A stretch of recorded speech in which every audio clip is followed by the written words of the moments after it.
الحمد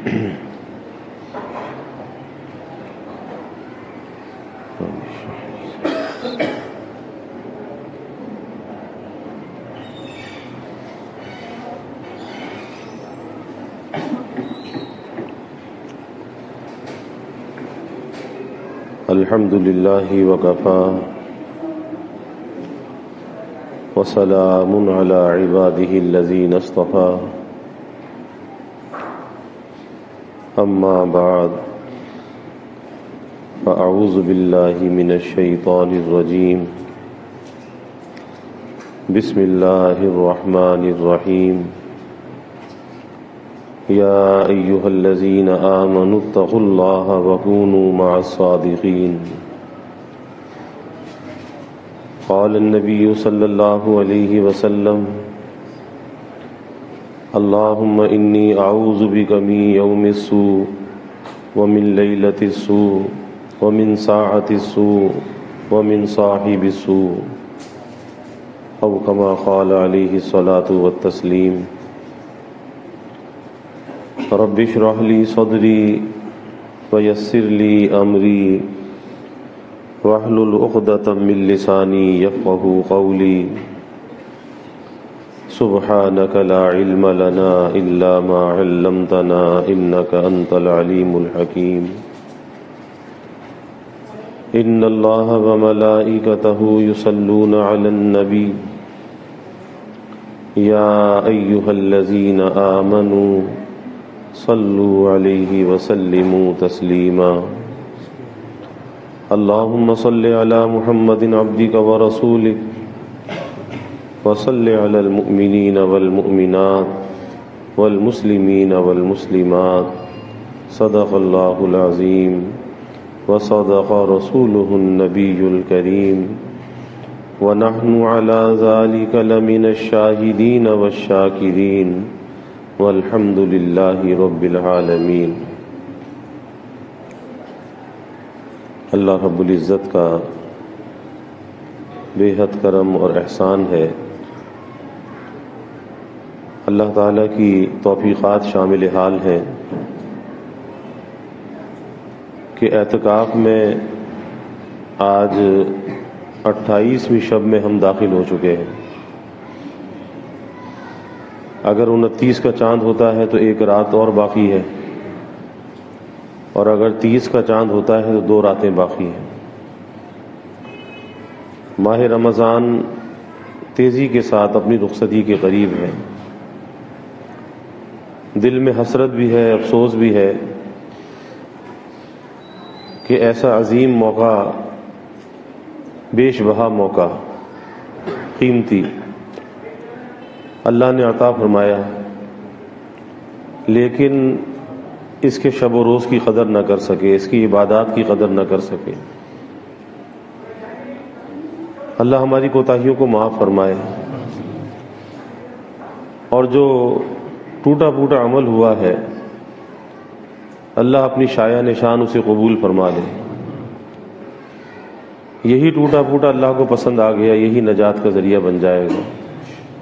اس لیے عمل کو بیکار بھی نہیں سمجھنا چاہیے۔ کبھی ایسا بھی ہوتا ہے کہ انسان اپنے عمل کو بالکل بیکار سمجھنے لگتا ہے، تو شیطان اسے دھوکہ دیتا ہے کہ جب بیکار ہے تو پھر کرنے کا کیا فائدہ؟ تو بھائی یہ بیکار نہیں ہے، اللہ اسی کو باکار کر دے گا۔ حضرت حاجی امداد اللہ صاحب مہاجر مکی رحمۃ اللہ علیہ فرمایا کرتے تھے کہ یہ جلدی جلدی میں 2 رکعت نفل پڑھ لیتے ہو نا، شاید یہاں تمہیں اس کی قدر و منزلت کا پتہ نہیں ہے، لیکن وہاں جا کے پتہ چلے گا کہ 2 رکعت نفل بھی کتنا قیمتی تھی۔ تو جب نوافل کی اتنی قیمت ہوگی تو پھر فرائض اور واجبات کی تو کیا قیمت ہوگی؟ بات یہ چل رہی ہے شروع دن سے، پہلی نشست سے، کہ ہماری زندگی کے اندر جس چیز کی کمی ہے وہ تعلق مع اللہ کی کمی ہے۔ اس اعتکاف میں ہمیں اس عزم کو لے کر جانا ہے، اس نسبت کو لے کر جانا ہے کہ اللہ کے ساتھ اپنے تعلق اور کنیکشن کو جوڑ لیں، اور جب اللہ کے ساتھ تعلق اور کنیکشن کو جوڑ لیں گے تو پھر یہ تعلق ٹوٹنے والا نہیں ہے. یہ کوئی ایسا کچا دھاگا نہیں ہے کہ آسانی کے ساتھ ٹوٹ جائے. جب تک کہ انسان خود اس تعلق کو توڑنے کی کوشش نہ کرے تو یہ تعلق ٹوٹتا نہیں ہے. اس تعلق کے حاصل کرنے کے کچھ ذرائع ہیں اور اس کے حاصل ہونے میں کچھ رکاوٹیں ہیں. تو ہم رکاوٹوں پر بھی گفتگو کر رہے ہیں صبح کی نشست میں، اور یہ عشاء کی بات کی جو نشست ہے اس میں تعلق مع اللہ کے حصول کے جو ذرائع ہیں اس پر بات چل رہی ہے، جس میں پہلی چیز عرض کی گئی تھی کہ اپنے آپ کو مٹانا ہے، عاجزی کو اختیار کرنا ہے، انا کو پامال کرنا ہے. پہلا قدم یہی ہے. اور پھر دوسرے نمبر پر یہ ہے کہ پکی سچی توبہ ہے کہ توبہ کے بغیر اس راستے کا سفر شروع نہیں ہوتا. تو پکی سچی توبہ ہے. اور تیسری بات جو گزشتہ سے پیوستہ روز چل رہی تھی کہ اللہ کا ذکر کرنا، کثرت سے اللہ کا ذکر کرنا، کہ دلوں کی جو آبادی ہے وہ اللہ کے ذکر کے ساتھ ہے. اگر اللہ کا ذکر نہیں ہوتا تو غیر کا ذکر ہوتا ہے. آدمی اگر ذاکر نہیں ہوتا تو غافل ہوتا ہے. دونوں میں سے ایک نہ ایک حالت میں ضرور ہوتا ہے، یا وہ ذاکر ہے یا وہ غافل ہے. اور غفلت کی جو حالت ہے وہ حالت بہت بری حالت ہے، کیونکہ نامعلوم کس وقت انسان کی موت کا پروانہ آ جائے. اور اگر وہ غفلت کی حالت میں ہوا تو پھر وہ موت، غفلت کی موت، بری موت ہوگی. اس لیے مومن کو ہر حال میں ذاکر ہونا چاہیے، ذکر کا ایسا عادی ہونا چاہیے، ذکر کا دھیان دل کے اندر ایسا جم جانا چاہیے کہ ہر وقت اللہ کی طرف لو لگی رہے، اللہ کی طرف دھیان لگا رہے. اور اس کا یہ مطلب بھی نہیں ہے کہ آدمی اللہ کی طرف لو لگانے میں شاید اپنے کاروبار کو چھوڑنا ہو، بیوی بچوں کو چھوڑنا ہو، ملازمت کو ترک کرنا ہو، کہیں غار و کوہ میں جانا ہو. ایسا بھی نہیں ہے. تمام کاموں کو انجام دیتے ہوئے، بیوی بچوں کے درمیان رہتے ہوئے، دنیا کی تجارت اور ملازمت کرتے ہوئے آدمی تعلق مع اللہ کو حاصل کر سکتا ہے.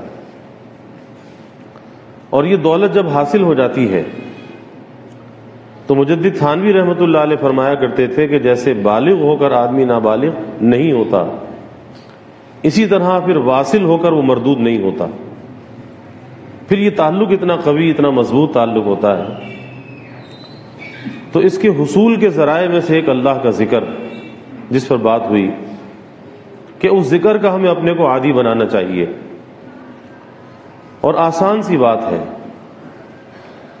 کہ زبان جو چرچر چلتی ہے، کثرت کلام کے اندر مبتلا ہے، بدگوئی اور فحش گوئی میں مبتلا ہے، گالیاں زبان سے نکل جاتی ہیں.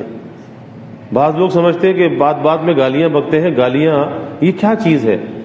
حدیث میں آتا ہے کہ شیطان کی نجاست اور فضلہ ہے، اس کے منہ سے گندگی کی صورت میں نکلتا ہے. یہ گالیاں اتنی بری چیز ہے. شیطان کا فضلہ، شیطان کی نجاست جو اس کے منہ سے نکل رہی ہے. آپ اندازہ لگائیے کتنی غلاظت اندر ہے. تو اس زبان کو چلانے کی جو عادت ہے، اس کے مصرف کو درست کرنا ہے. یہ نہیں ہے کہ زبان کو کاٹ کر پھینک دے تاکہ اڈا ہی ختم ہو جائے، نہیں، یہ نہیں. اور مصرف جب درست ہوگا کہ اللہ کے ذکر کا اس کو عادی بنا لیں تو یہ زبان چلنے کی عادی بھی رہے گی، لیکن اس کا مصرف درست ہو جائے گا. اور اس کے لیے آسان سی بات ہے کہ ہاتھ میں تسبیح لے لیں. آج کل تو یہ چھوٹا سا کاؤنٹر بھی ہوتا ہے، اس کے ذریعے سے اللہ اللہ کرتا رہے. اللہ والوں سے اپنے لیے ذکر تعلیم کرا لے، تجویز کرا لے. تو تسبیح ہاتھ میں لینے میں شرم اور عار محسوس نہیں کرنی چاہیے. بعض لوگ سمجھتے ہیں کہ تسبیح اگر ہاتھ میں لے لی تو ریا ہو جائے گی، دکھلاوا ہو جائے گا. تو ریا اور دکھلاوا بالقصد اور بالارادہ ہوتا ہے. ایک ریا کا وسوسہ ہے اور ایک ریا ہے، دونوں میں فرق ہے. ریا کا وسوسہ تو وہ ہے کہ بس خیال آیا کہ لوگ مجھے دیکھ رہے ہوں گے، ایک وسوسہ سا پیدا ہو گیا، لوگ میرے بارے میں کیا کہتے ہوں گے، نہیں. اور ایک یہ ہے کہ بالقصد بالارادہ وہ کام اس نیت سے کرنا کہ میں نماز اس لیے پڑھتا ہوں، میں ذکر اس لیے کرتا ہوں، تسبیح ہاتھ میں اس لیے لیتا ہوں کہ لوگ مجھے بڑا نیک سمجھیں، بڑا دیندار سمجھیں، جس کی نیت دل کے اندر ہو، بالقصد بالارادہ، یہ ریا اور دکھلاوا ہے، ورنہ وسوسہ جو ہے وہ ریا نہیں ہے۔ اس لیے ہاتھ میں تسبیح لے لے، کیونکہ تسبیح ہاتھ میں اگر ہوتی ہے تو اللہ کا نام یاد رہتا ہے، یہ تسبیح مذکرہ ہے، ذکر کو یاد دلانے والی ہے، اس میں کوئی شرم کی بات نہیں ہے۔ حضرت جنید بغدادی رحمۃ اللہ علیہ سے کسی نے کہا کہ حضرت اب تو آپ اتنے بڑے اللہ کے ولی ہو گئے، تو اب آپ کو کیا ضرورت ہے ہاتھ میں تسبیح رکھنے کی؟ تو فرمایا کہ بھائی جو کچھ بھی درجات ملے وہ اس کی برکت سے ملے، تو یہ مذکرہ بھی ہے اور محسنہ بھی ہے کہ اس کی وجہ سے درجات ملے، اور یہ ذکر کو یاد دلانے والی بھی ہے، تو جو مذکرہ بھی ہو محسنہ بھی، اسے چھوڑا نہیں جاتا، تو اس لیے تسبیح ہاتھ میں رکھنی چاہیے۔ ورنہ اکثر یہ ہوتا ہے کہ آدمی نے اللہ کا ذکر شروع کیا، چند بار کہا، بس طبیعت کسی اور طرف متوجہ ہوئی، ذکر کا سلسلہ منقطع ہو گیا۔ ورنہ آدمی چلتے پھرتے کام کاج کرتے ہوئے بے شمار اللہ کا ذکر کر سکتا ہے۔ حکیم الامت حضرت تھانوی رحمۃ اللہ علیہ کی خدمت میں ایک حضرت کے مرید نے خط لکھا، اور تربیت السالک میں موجود ہے، اس میں اپنے دیگر احوال کو بیان کرتے ہوئے اپنے گھر کے احوال کو لکھا کہ میری بیوی گھر کے کام کاج کو کرتے ہوئے، بچوں کی دیکھ بھال، کام کاج، کھانا پکانا، سینا پرونا، سب کچھ انجام دیتے ہوئے 24,000 مرتبہ اس میں ذات کا ذکر کر لیتی ہے، اللہ اللہ اللہ اللہ اللہ، 24,000 مرتبہ گھر کے کاموں کو انجام دیتے ہوئے، بچوں کی دیکھ بھال کرتے ہوئے، بچوں کو سنبھالتے ہوئے۔ اور یہ زمانہ آج سے 100-125 سال پہلے کا زمانہ، آج کی سہولیات جیسا زمانہ نہیں تھا، بجلی بھی اس زمانے میں نہیں تھی، کہیں کہیں بجلی تھی، ایسے کچن نہیں تھے، ایسی مشینری نہیں تھی۔ آج تو گھر جو ہے بالکل ویل اکوپڈ ہے، ہر چیز گھر کے اندر موجود ہے، پھر گھر کی خواتین سے ذکر نہیں ہوتا، پھر اللہ کا نام زبان پہ نہیں آتا، اور رہی صحیح کسر اس موبائل فون نے پوری کر دی ہے کہ جو اس شیطانی کے دھندے میں مشغول ہوتا ہے اللہ کے نام سے دور ہو جاتا ہے۔ سب سے بڑی نحوست تو یہی ہے، اللہ کی یاد سے، اللہ کے دھیان سے دور ہو جاتا ہے، بس اسی کے اندر مشغول رہتا ہے، گھنٹوں برباد ہو جاتے ہیں، ساری رات برباد ہو جاتی ہے، کیا حاصل ہوتا ہے؟ تو اس زبان کے مصرف کو درست کرنا چاہیے، اور یہ اللہ کا ذکر، یہ تعلق مع اللہ اور نسبت مع اللہ کو حاصل کرنے کا بڑا اعظم ذریعہ ہے، اللہ کی یاد، کیونکہ دوست کو یاد کرتا ہے نا۔ تعلق مع اللہ کا نام کیا ہے کہ اللہ سے دوستی ہو گئی، اللہ سے ایک تعلق قائم ہو گیا، تو کیسا دوست ہے جو دوست کو یاد نہ کرے؟ دوستی کا تقاضا ہے، دوستی کا منشا ہے، اپنے دوست کو یاد کیا جائے، اور اللہ سے زیادہ با وفا دوست کوئی ہے نہیں، یہ بھی ذہن میں رکھنا چاہیے کہ اللہ سے زیادہ با وفا کوئی دوست نہیں ہے۔ یہ دنیا کی دوستیاں بے وفائی کی دوستیاں ہیں، یہ کسی کام کی دوستیاں نہیں ہیں، دھوکے کی دوستیاں ہیں، مفادات کی دوستیاں ہیں، اغراض کی دوستیاں ہیں، یہ اللہ کے لیے دوستی نہیں ہے۔ تو جو باوفا دوستی ہے وہ اللہ کی دوستی ہے، تو اس باوفا دوست سے دوستی کیوں نہ لگائے؟ اللہ حی و قیوم سے دوستی کیوں نہ لگائے؟ کہاں مردار دنیا کے پیچھے پڑا؟ اللہ حی و قیوم سے دوستی لگانی چاہیے کہ باوفا دوست ہے۔ پھر اسی طرح اللہ کی اس نسبت اور معرفت کو حاصل کرنے کے لیے، تعلق مع اللہ کی دولت کو حاصل کرنے کے لیے نیک صحبت کی ضرورت ہے، نیک صحبت کی ضرورت ہے۔ جیسے اللہ کا ذکر نیک صحبت کے لیے ایک ایندھن کی حیثیت رکھتا ہے کہ اگر گاڑی ہو اور ایندھن نہ ہو تو کیا ہوگا؟ گاڑی کھڑی رہے گی۔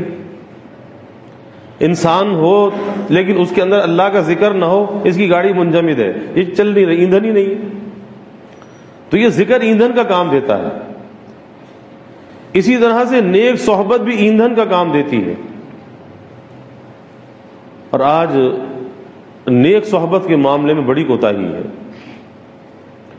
دنیا جہاں کے کاموں کے لیے فرصت ہے، لیکن نیک صحبت کو اختیار کرنے کی فرصت نہیں ہے، جس کا اللہ قرآن میں حکم فرما رہے ہیں، یا ایھا الذین آمنوا اتقوا اللہ وکونوا مع الصادقین، اے ایمان والو تقوی اختیار کرو، اللہ سے ڈرو، اور کونوا مع الصادقین، نیک لوگوں کی معیت کو، ان کی صحبت کو اختیار کرو۔ کیا ہوگا؟ نیک کی صحبت کو اختیار کرو گے تو کیا ہوگا؟ تم بھی نیک بن جاؤ گے، تم بھی نیک بن جاؤ گے۔ اس نیک صحبت کا اثر یہ ہوگا کہ تم بھی نیک بن جاؤ گے۔ اپنے طور پر اگر نیک بننا چاہو گے، اپنے طور پر نیک نہیں بن سکتے، کیونکہ عادت اللہ یہی ہے کہ کسی انسان کو کچھ حاصل ہوتا ہے کسی واسطے اور ذریعے سے ہوتا ہے۔ آپ دیکھ لیں، کوئی ڈاکٹر بنتا ہے تو میڈیکل کالج میں جاتا ہے، انجینئر بنتا ہے تو انجینئرنگ کالج میں جاتا ہے۔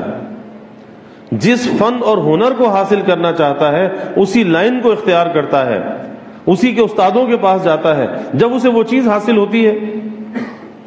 تو اسی طرح کوئی اللہ کا بننا چاہتا ہے، اللہ کے تعلق کو حاصل کرنا چاہتا ہے، تو بھائی اسے بھی اللہ والوں کے پاس جانا پڑے گا۔ جب اللہ کے تعلق کی دولت حاصل ہوگی،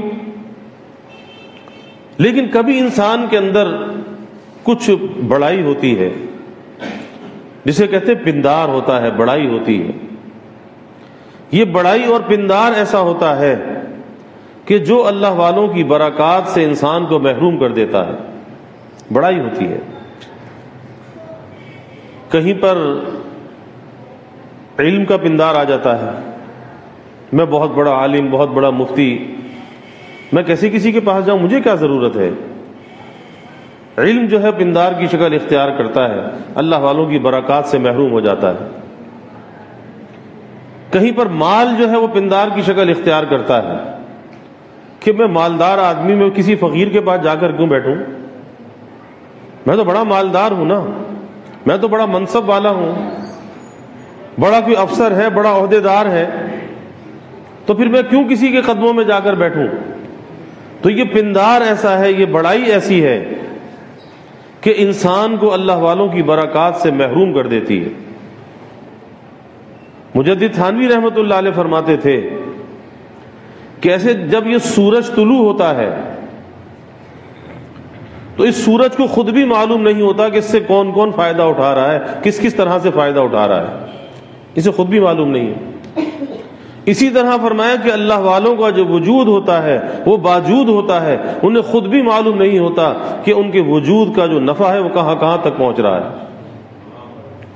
لیکن بہت سے محروم ایسے ہوتے ہیں، اور اس کا سبب ان کے اندر کا پندار ہوتا ہے، اندر کی بڑائی ہوتی ہے، کہ اس پندار اور بڑائی کی وجہ سے اللہ والوں کی برکات سے محروم ہو جاتے ہیں۔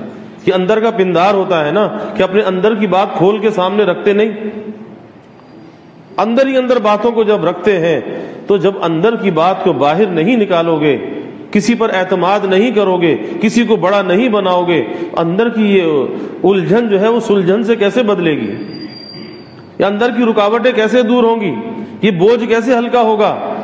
کسی پر تو اعتماد کرنا پڑے گا، کسی کو تو اپنی زندگی کا رازدار بنانا پڑے گا، ایسے مشکلات سے نہیں نکلا جاتا۔ تو یہ بڑائی، یہ پندار ایسا ہے کہ جو اللہ والوں کی برکات سے انسان کو محروم کر دیتا ہے۔ واقعہ کتابوں میں آتا ہے کہ ایک بادشاہ کو شوق ہوا کیمیا سیکھنے کا، بادشاہوں کے شوق ہے نا، وزیر کو دوڑا دیا، کہا جی کوئی بندہ تلاش کرو جو کیمیا جانتا ہو۔ بادشاہ کی ضد ہے، 3 ضدیں بڑی مشہور ہیں، ایک راج ہٹ، ایک بالک ہٹ، ایک تریا ہٹ، 3 ضدیں بڑی مشہور ہیں کہ بادشاہ اپنی ضد پر آ جائیں، ملک کے ملک برباد کر دیں، تباہ کر دیں، جنگ کے اندر جھونک دیں۔ یہ بادشاہوں کی ضد ہوتی ہے، راج ہٹ کہلاتی ہے، بادشاہ کی ضد۔ اسی طرح عورت کی ضد ہے تریا ہٹ، کہ جب اپنی ضد پر آ جائے اچھے اچھے کی ناک رگڑوا دے، مان جائے تو آپ سے، نہ مانے تو باپ سے۔ تریا ہٹ مشہور ہے کہ اگر رات کو کہے دن ہے تو کہنا پڑے گا کہ ہاں دن ہے، نہیں تو ماننے والی نہیں. اللہ بچائے ضد والی عورت سے. اور تیسرا ہے بالغ ہٹ، بچے کی ضد، کہ جب بچہ اپنی ضد پر آئے تو پھر اپنی بات کو منوا کے چھوڑتا ہے، ماں باپ کے ناک رگڑوا دیتا ہے. یہ بچے کی ضد ہے. اکبر بادشاہ کے دربار میں ذکر ہو رہا تھا کہ 3 قسم کی ضدیں بڑی مشہور ہیں. تو اکبر نے کہا کہ راج ہٹ بھی سمجھ میں آتا ہے اور تیریا ہٹ بھی سمجھ میں آتا ہے، لیکن بچے کی ضد کیا ہے، بالغ ہٹ کیا ہے؟ یہ تو کوئی بچہ کیا جانے کہ ضد کیا ہوتی ہے. تو اس کا وزیر تھا بیربل. بیربل نے کہا کہ حضور سب سے خطرناک ضد تو یہی ہے، بچے کی ضد. سب سے خطرناک ضد یہ ہے. کہتا کیسے؟ اس نے کہا کہ چلو آزما لو.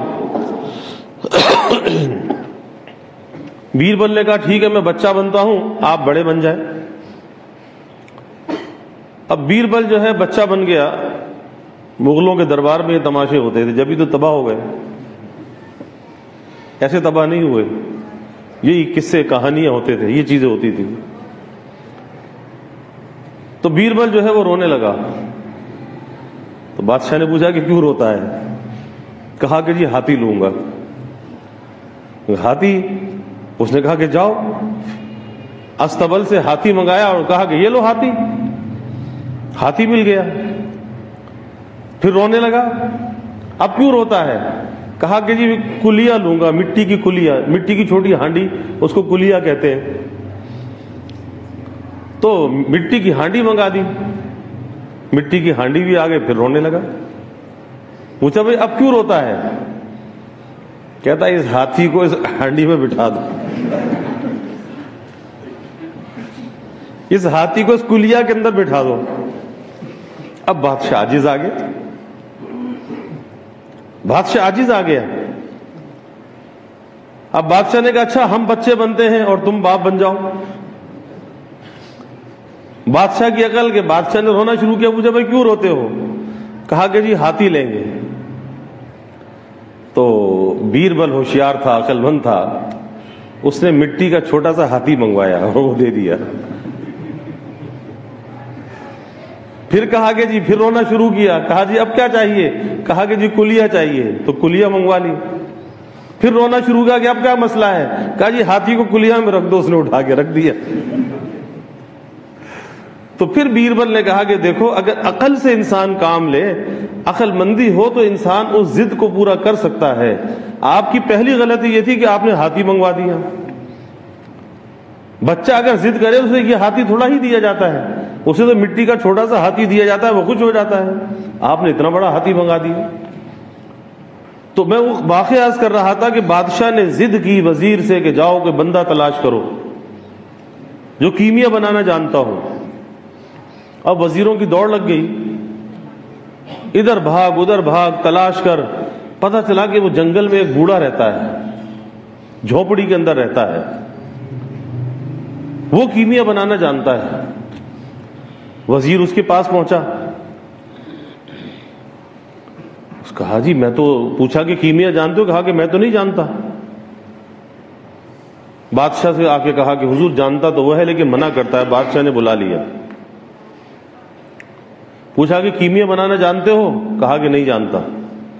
اگر میں کیمیا بنانا جانتا ہوتا تو میرا یہ حال ہوتا، میں جھونپڑی میں رہ رہا ہوتا. آپ کو دھوکہ لگا ہے، مجھے کیمیا نہیں آتی. بادشاہ نے کہا کہ اچھا جاؤ. لیکن وہی بات کہ بادشاہ کی ضد تھی کہ بندہ تلاش کرو، مجھے کیمیا سیکھنی ہے. پھر تلاش میں لگ پڑے. بالآخر کہا کہ نہیں حضور بندہ تو وہی ہے، کیمیا جو بنانا جانتا بندہ وہی ہے. بادشاہ نے کہا کہ اچھا. اب بادشاہ نے اپنا روپ بدلا اور روپ بدل کے اس کی جھونپڑی کے آس پاس گھومنے لگا اور جھونپڑی میں جا کر خدمت کرنے لگا. پاؤں دبانے لگا، کچھ کھلانے لگا، خدمت کرنے لگا. ابا ابا کہنے لگا کہ بس ابا مجھے تو آپ سے محبت ہے. اتنی خدمت کی کہ ایک دن بوڑھے نے کہا کہ بیٹا تو نے میری بڑی خدمت کی ہے، مجھے کیمیا آتی ہے، چل میرے ساتھ جنگل میں تجھے جڑی بوٹیاں دکھا دوں، میری زندگی کا کوئی بھروسہ نہیں، نہ معلوم کب دنیا سے رخصتی ہو جائے، تو میں تجھے جڑی بوٹی دکھا دوں تاکہ تو اس چیز کو سیکھ لے، آگے تیرے کام آئے گی، تو نے میری خدمت بہت کی ہے۔ کہتا نہیں ابا مجھے تو آپ سے محبت ہے، مجھے کوئی کیمیا نہیں سیکھنی، مجھے تو آپ سے محبت ہے۔ وہ بوڑھا ہاتھ پکڑ کر جنگل میں لے گیا اور جنگل میں جا کر دکھایا کہ یہ جڑی بوٹیاں ہیں جس سے وہ کیمیا بنتی ہے۔ جڑی بوٹی سے سونا بنا لیتے ہیں، اس کو کیمیا کہتے ہیں۔ بس اس کا پتہ چلنا تھا، اس کے بعد وہ تو لڑکا غائب ہو گیا، وہ جو بیٹا بنا ہوا تھا وہ تو غائب ہو گیا۔ اب وہ اپنے محل میں پہنچا، اپنے تخت پہ بیٹھا اور کہا وزیر سے جاؤ اس بوڑھے کو اٹھا کے لے آؤ۔ سپاہی گئے، بوڑھے کو اٹھا کر لے آئے، بادشاہ کے سامنے پیش کر دیا۔ بوڑھے نے دیکھا، سمجھ گیا کہ اچھا یہی لڑکا تھا۔ پوچھا کہ کیمیا بنانا جانتے ہو؟ کہا کہ ہاں جانتا ہوں۔ تو کہا کہ پہلے انکار کیوں کیا تھا؟ تو کہا کہ حضور کیمیا سیکھنے کے لیے کسی کے پاؤں دبانے پڑتے ہیں، کسی کی خدمت کرنی پڑتی ہے، اس تخت پر بیٹھ کر کیمیا نہیں آتی۔ تو مجدد تھانوی رحمۃ اللہ علیہ فرمایا کرتے تھے کہ دنیا کی کیمیا سیکھنے کے لیے انسان در در کی ٹھوکریں کھاتا ہے، تو کیا اللہ کا تعلق ایسے گھر بیٹھے حاصل ہو جائے گا، خود بخود حاصل ہو جائے گا؟ اور اس اللہ کے تعلق کو حاصل کرنے کے لیے، اللہ کا ولی اور دوست بننے کے لیے کسی کے قدموں میں اپنے کو پامال کرنا ہوگا، اور جب تک کسی کے قدموں میں اپنے کو پامال نہیں کرے گا اس وقت تک یہ اللہ کا تعلق و نسبت حاصل نہیں ہوگی۔ خواجہ عزیز الحسن مجذوب غوری رحمۃ اللہ علیہ، حکیم الامت حضرت تھانوی رحمۃ اللہ علیہ کے اجل خلفاء میں سے تھے اور بڑے محبوب تھے کہ جو بات کوئی نہ کہہ سکتا تھا خواجہ صاحب کہہ دیتے تھے۔ بہت سے لوگوں پر ڈانٹ ڈپٹ ہوتی تھی، سختی ہوتی تھی، خانقاہ سے نکالے جاتے تھے، بستر باہر نکالے جاتے تھے، خواجہ صاحب وسیلہ بن جاتے تھے، خواجہ صاحب سفارشی بن جاتے تھے، اور بعض اوقات خواجہ صاحب پر بھی بڑا سخت عتاب ہوتا تھا۔ خواجہ صاحب فطری شاعر تھے کہ بے ساختہ شعر ان کی زبان پر آتا تھا۔ 6 مہینے مجدد تھانوی رحمۃ اللہ علیہ نے پابندی لگائی کہ خبردار جو زبان سے کوئی شعر نکلا، 6 مہینے پابندی رہی، تو زبان کو دستی رومال سے پکڑے رہتے تھے کہ کہیں شیخ کی بات کی مخالفت نہ ہو جائے، زبان سے کوئی شعر نہ نکل جائے۔ ایسا عشق اور محبت کا تعلق تھا خواجہ صاحب رحمۃ اللہ علیہ کا۔ ایک مرتبہ خانقاہ سے نکال دیے گئے، خانقاہ سے نکلے، سامنے بیٹھ گئے دروازے کے سامنے۔ حضرت جب باہر آئے دیکھا کہ سامنے بیٹھے ہیں، کہا کہ پوچھو یہاں کیوں بیٹھے، جاتے کیوں نہیں ہیں؟ تو شعر کہا کہ ادھر وہ در نہ کھولیں گے، ادھر ہم در نہ چھوڑیں گے، ادھر وہ در نہ کھولیں گے، ادھر ہم در نہ چھوڑیں گے، حکومت اپنی اپنی ہے، ادھر اپنی ادھر ان کی۔ کہ آپ نے خانقاہ سے نکالا ہے نا، باہر آ کر بیٹھ گئے۔ یہ ایسا تعلق تھا عشق کا، محبت کا۔ تو خواجہ صاحب نے ایک سوال کیا، خواجہ صاحب نے یہ سوال کیا کہ حضرت کیا ذکر اللہ کے اندر یہ تاثیر نہیں ہے کہ آدمی کا کام بنا دے، اس کا کام بنانے کے لیے ذکر اللہ کافی ہو جائے؟ تو مجدد تھانوی رحمۃ اللہ علیہ نے فرمایا کہ خواجہ صاحب آپ نے بہت عجیب سوال کیا ہے، اور اللہ نے ابھی اس کا جواب میرے دل میں القاء کیا ہے۔ خواجہ صاحب کام جب بنے گا ذکر اللہ سے بنے گا، کام ذکر اللہ سے بنے گا، لیکن عادت اللہ یہی ہے کہ کسی کو اگر کچھ ملا ہے کسی واسطے اور وسیلے سے ملا ہے۔ پھر فرمایا کہ خواجہ صاحب کاٹ جب کرے گی تلوار کرے گی، لیکن شرط یہ ہے کہ تلوار کسی کے ہاتھ میں بھی تو ہو، تلوار خود بخود کاٹ نہیں کرے گی۔ بہت سے لوگ یہ سمجھتے ہیں کہ ہم ذکر اذکار کرتے ہیں، تسبیحات کرتے ہیں، تو یاد رکھیں کہ اپنی مرضی سے کرتے ہیں، اور یہ راستہ اپنی رائے کو فنا کرنے کا ہے، اپنی رائے کو مٹانے کا ہے۔ کسی اللہ والے کی بتائی ہوئی ایک تسبیح اور اپنی مرضی سے 100 تسبیح کرے، اس ایک تسبیح کا نفع زیادہ ہے اس بنسبت 100 تسبیح کے۔ وجہ یہ ہے کہ اللہ تعالیٰ کے یہاں عمل کی کمیت کو نہیں دیکھا جاتا کہ کتنی مقدار میں کر رہا ہے، وہاں کیفیت کو دیکھا جاتا ہے، کس کیفیت کے ساتھ کر رہا ہے۔ حدیث میں مشہور واقعہ آتا ہے نا کہ حضور صلی اللہ علیہ وسلم نے رات کے وقت میں دیکھا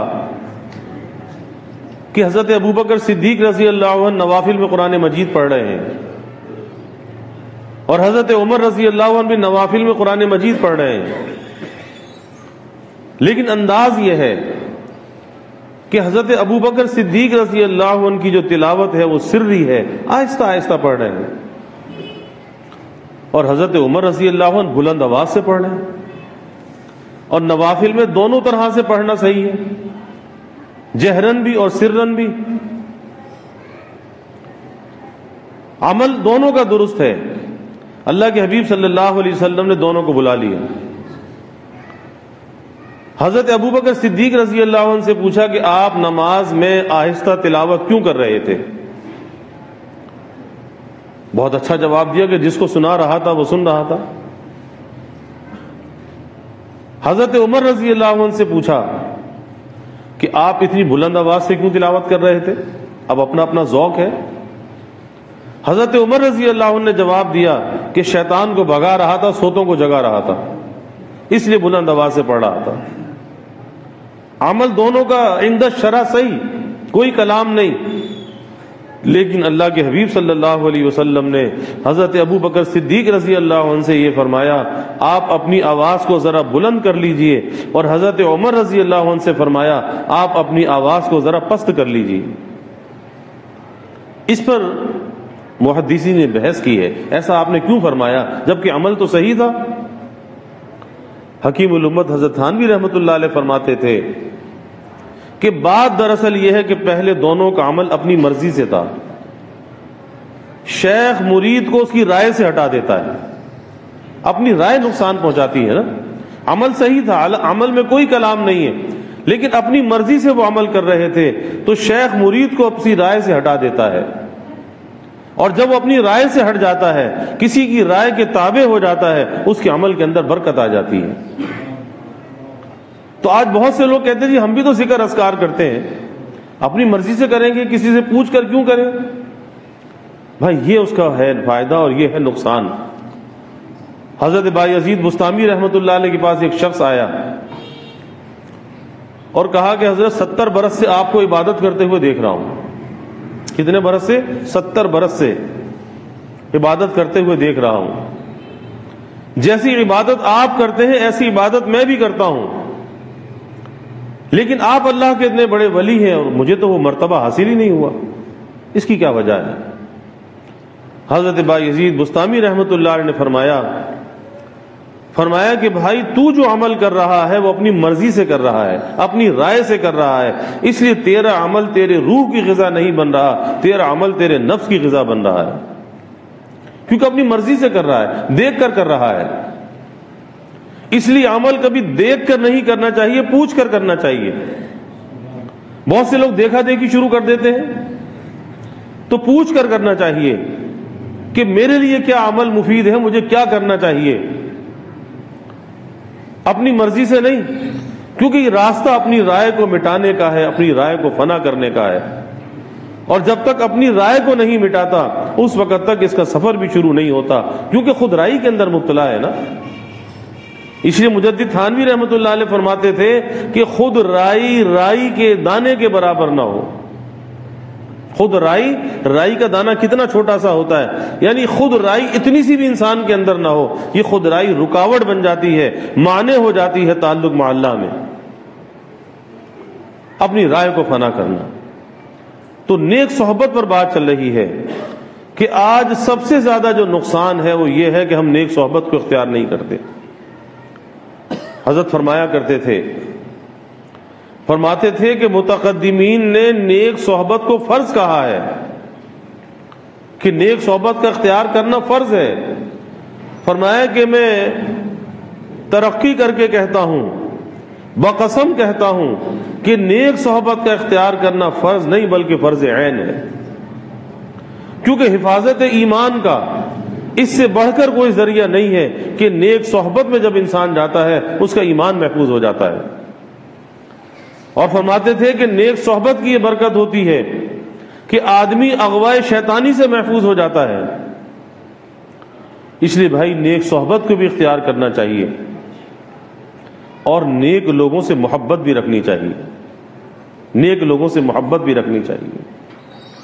شیخ سعدی فرماتے ہیں کہ سعدی نیک تو نہیں ہے لیکن نیک لوگوں سے محبت کرتا ہے، امید ہے کہ اس کا حشر بھی نیک لوگوں کے ساتھ ہوگا۔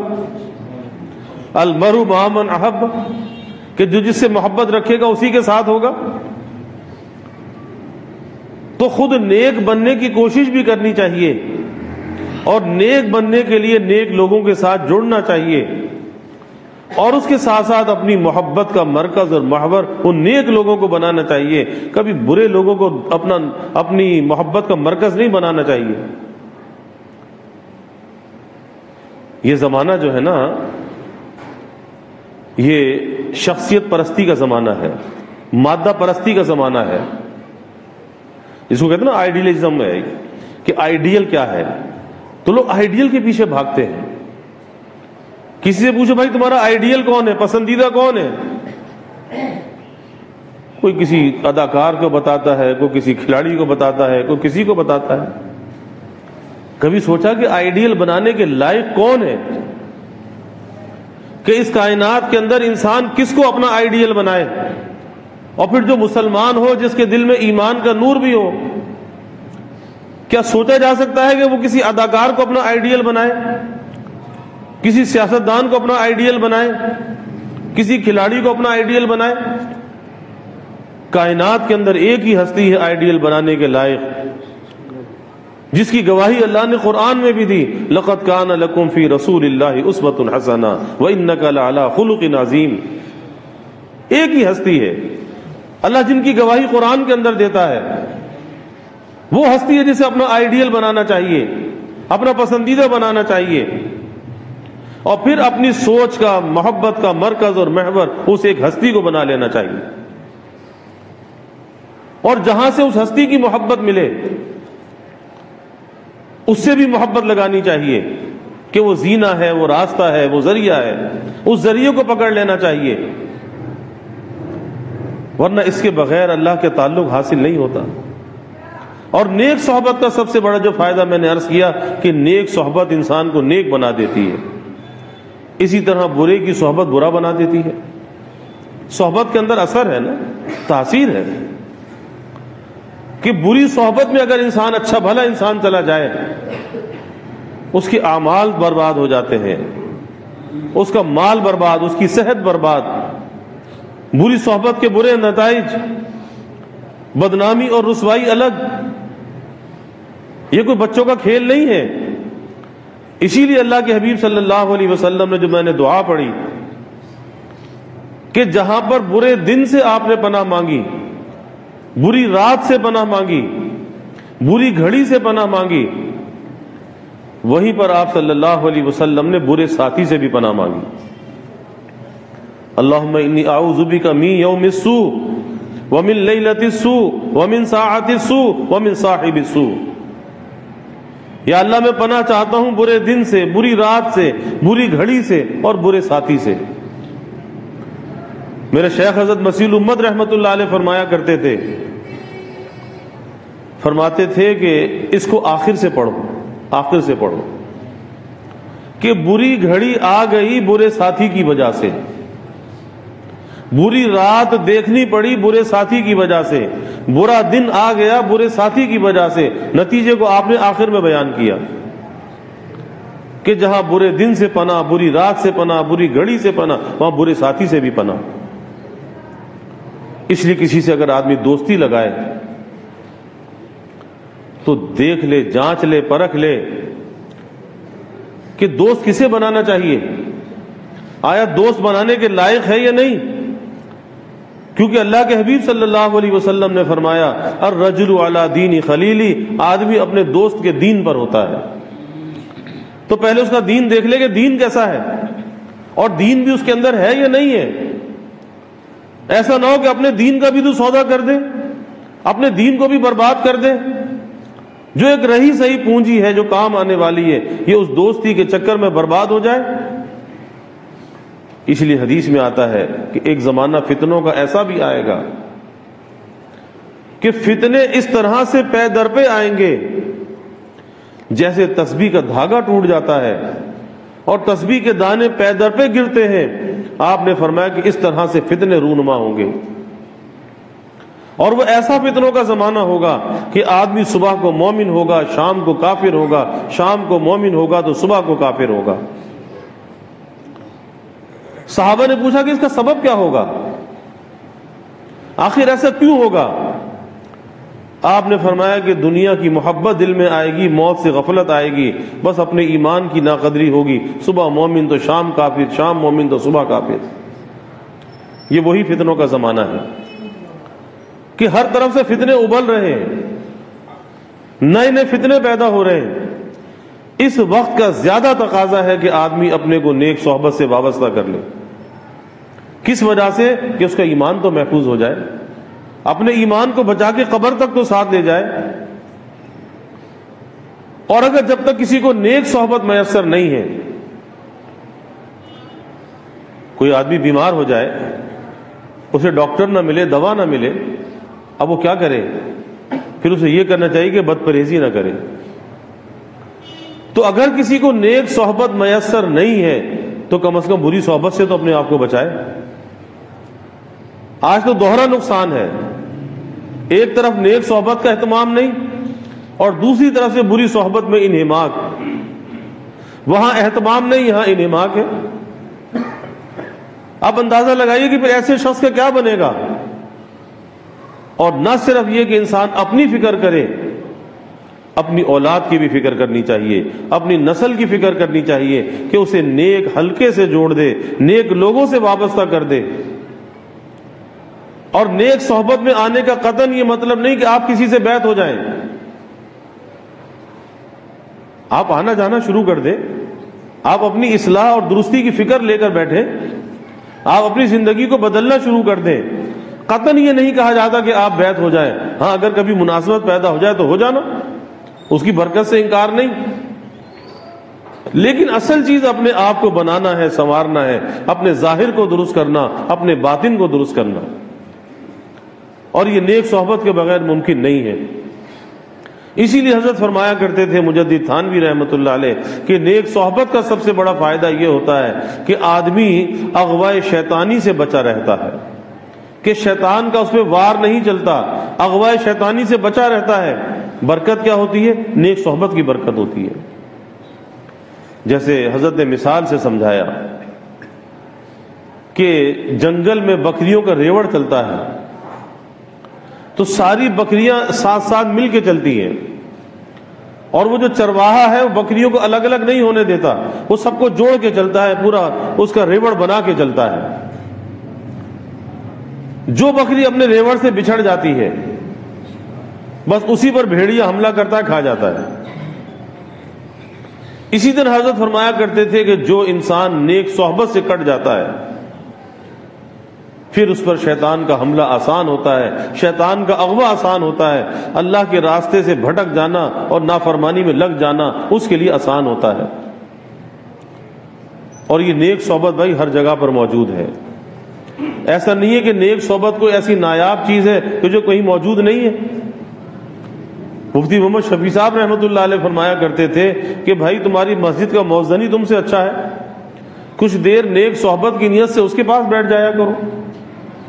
تمہاری مسجد کا امام تم سے بہتر ہے، کچھ دیر نیک صحبت کی نیت سے اس کے پاس بیٹھ جایا کرو۔ اور جب آدمی طلب کے ساتھ جاتا ہے، یاد رکھیے طلب کے ساتھ جائے، اپنے کو نیچا کر کے جائے، عاجزی دل میں لے کر جائے، کیونکہ فیض کی جو مثالیں کہتے ہیں نا جی، بزرگوں کے پاس آدمی فیض لینے کے لیے جاتا ہے، تو اس فیض کی شکل کیا ہے؟ ہمارا کہ فیض کی جو شکل ہے وہ پانی کی طرح ہے، اور پانی ہمیشہ نشیب میں جاتا ہے، پانی اونچائی پہ نہیں جاتا۔ تو جو آدمی نشیب بن کر جاتا ہے پھر وہی بات آتی ہے کہ اپنی خودی کو مٹا کر جاتا ہے، اپنی انا کو مٹا کر جاتا ہے، اللہ والوں کا فیض اس کی طرف منتقل ہونے لگتا ہے۔ اور دوسری بات میرے حضرت والد صاحب رحمۃ اللہ علیہ فرمایا کرتے تھے کہ وہ فیضان شیخ کس شکل کے اندر ہوتا ہے، آخر اس کا کوئی رنگ ہوتا ہے، کوئی روشنی ہوتی ہے، کوئی چیز پلا دی جاتی ہے، کیا چیز ہوتی ہے؟ فرماتے تھے کہ اللہ والوں کا جو فیض ہے، فیضان شیخ ہے، بصورت ہمت کے ملتا ہے کہ اللہ والوں کی صحبت میں آنے کے بعد ایک ہمت کا خزانہ انسان کے اندر پیدا ہو جاتا ہے، پھر جس نیکی کا کرنا مشکل تھا اب اس نیکی کا کرنا آسان ہو جاتا ہے، جس گناہ سے بچنا مشکل تھا اب گناہ سے بچنا آسان ہو جاتا ہے، اس کی گاڑی، زندگی کی گاڑی کا جو یہ سفر ہے نا یہ رواں دواں ہو جاتا ہے، پھر اندر کی جو ایک زنگ تھی نا وہ دور ہو جاتی ہے، اندر کی رکاوٹ دور ہو جاتی ہے، حقیقت کھل کے سامنے آتی ہے، نیکی کی رغبت آتی ہے، برائی کی مذمت آتی ہے، برائی کو برا سمجھتا ہے اس لیے اس سے بچتا ہے، اور نیکی کا شوق دل کے اندر ہوتا ہے اس لیے کوئی نیکی چھوڑتا نہیں ہے۔ برکت کس کی ہوتی ہے؟ نیک صحبت کی برکت ہوتی ہے۔ اب یہ نیک صحبت کس کی صحبت ہے؟ آج جمعے کے بعد بھی عرض کر رہا تھا کہ صحابہ نے سوال کیا کہ یا رسول اللہ صلی اللہ علیہ وسلم ہم کس کی صحبت میں بیٹھا کریں؟ آپ نے فرمایا کہ جس کا دیکھنا تمہیں اللہ کی یاد دلا دے، جس کا بولنا تمہارے علم میں ترقی کا ذریعہ بنے، اور جس کی صحبت میں آخرت کی فکر بڑھنے لگے، دنیا کی فکر گھٹنے لگے، ایسے کی صحبت اکثیر ہے، ایسے کی صحبت کو اختیار کرو۔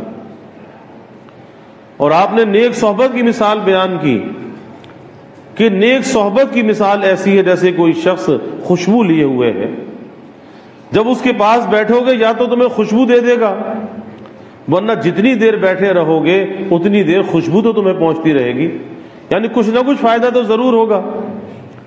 اور بری صحبت کی مثال ایسی ہے جیسے کوئی بھٹی دھونکنے والا ہو کہ اگر اس کے پاس جا کر بیٹھو گے یا تو کوئی چنگاری آ کے تمہیں جلا دے گی، کپڑوں کو جلا دے گی، ورنہ اگر نہ بھی جلایا تو جتنی دیر بیٹھے رہو گے اس بھٹی کی بدبو تو تم تک پہنچتی رہے گی، یعنی کچھ نہ کچھ نقصان ضرور ہوگا۔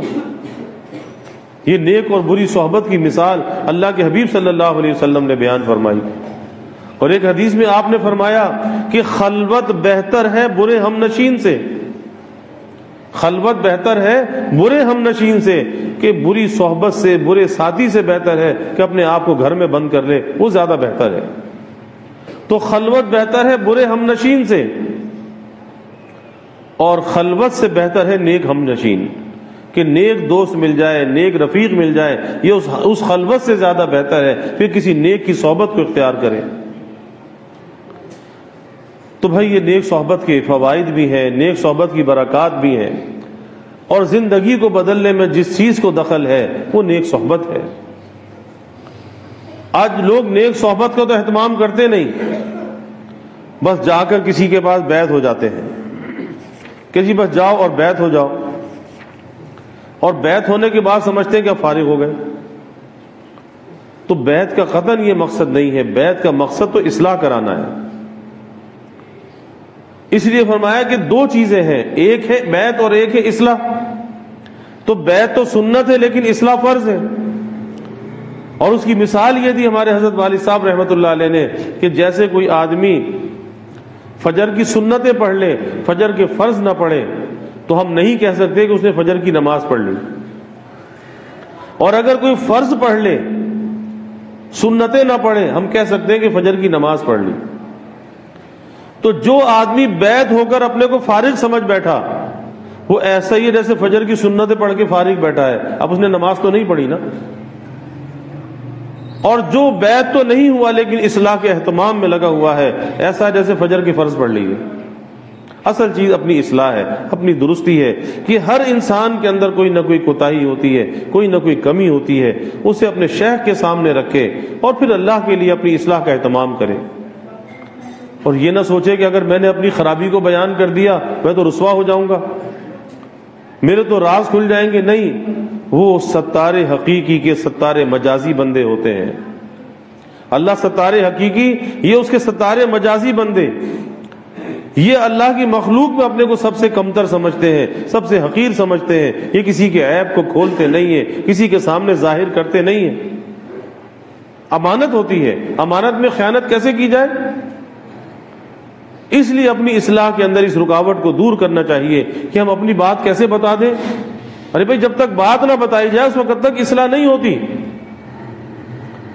حضرت تھانوی رحمۃ اللہ علیہ کے پاس ایک شخص نے خط لکھا، میں اس دن بھی یہ واقعہ عرض کیا کہ بوڑھے آدمی تھے، دادا بھی تھے، نانا بھی تھے، لیکن اصلاح کی فکر تھی۔ لکھا کہ حضرت ایسے مرض میں مبتلا ہوں، بتاتے ہوئے بھی شرم آتی ہے، لیکن اس لیے عرض کر رہا ہوں کہ موت کی منزل قریب ہے، کہیں میرا خاتمہ خراب نہ ہو جائے کہ بد نظری کے مرض میں مبتلا ہوں۔